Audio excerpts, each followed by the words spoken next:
মালাকুল মাউত, আমার মৃত্যু সামান্য কিছু আগে আমারে বইলো, আমার একটা কাজ আছে।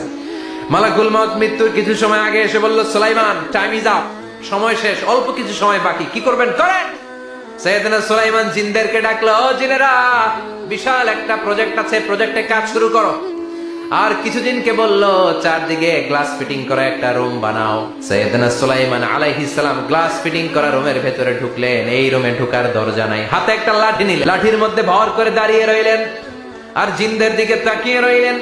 জিনেরা এত বদমাশ ছিল, সাইয়েদনা সুলাইমান দাঁড়িয়ে না থাকলে কাজ করতো না। সুলাইমান আলাইহিস সালাম লাঠির মধ্যে ভর দিয়ে দাঁড়িয়ে রইলেন আর বললেন, কাজ করো। জিনেরাও কাজ শুরু করলো। ওদিকে মালাকুল মাউত এসে বলল, সুলাইমান সময় তো শেষ। সুলাইমান বলে, সমস্যা নাই, রূহ কবজ করে। উনি লাঠির মধ্যে ভর দিয়ে দাঁড়িয়ে রইলেন।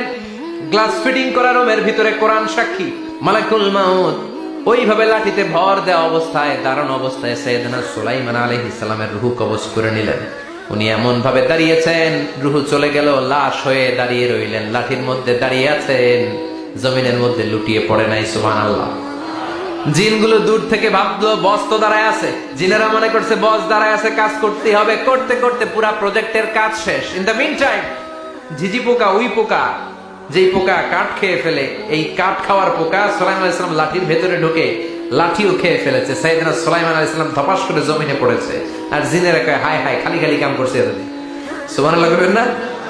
সুলাইমান আলাইহিস সালাম বাঁচতে পারেন, চলে গেলেন। মুসা আলাইহিস সালাম মরছে, উনি মরবে কেন? উনি তো খালি মারে। মরছে এক থাপ্পড়ে, ফেরাউনের বাবুর্চি নাই। মুখের আগে হাত চলতে কয়েকজন, এর মধ্যে মুসা আলাইহিস সালাম আছে না নাই? মালাকুল মাউত মানুষের আকৃতিতে, অনুমতি না নিয়ে ঘরের ভেতরে ঢুকে গেল।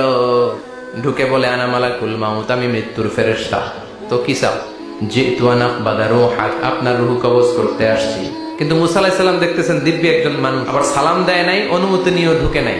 অমিয়া, অনুমতি নিয়ে ঘরে ঢোকার দরকার আছে না নাই? মুসা আলাইহিস সালামের মেজাজ বড় গরম। উনি বললেন, কি করবি? কয়, আপনারে মারমু। কয়, এদিকে আয়। মালাকুল মাউত মনে মনে ভাবে, এতদিন সব মানুষগুলো আমারে দেখলে দিত দৌড়, আজকে মনে হয় আমারে দিতে হবে দৌড়। এক পা আগায়, দুই পা পেছায়, সাহস করে সামনে গেলেন। আবার মুসা আলাইহিস সালাম দিলেন এরকম এক থাপ্পড়ে, চোখ নাই। ঠিকই মালাকুল মাউত দৌড়, এক দৌড়ে আল্লাহর কাছে। আল্লাহ বললেন, রাখো, এটা মুসা আলাইহিস সালাম, তার মেজাজ বড্ড গরম, আমাকে কথা বলতে হবে। আল্লাহ বললেন, মুসা, বুখারীর বর্ণনা, গরুর পিঠের উপর হাত রেখে দাও। রাখা হলো। তোমার হাতের নিচে গরুর যত পশম, প্রত্যেক পশমের বিনিময়ে এক এক বছর করে হায়াত বাড়িয়ে দিলাম।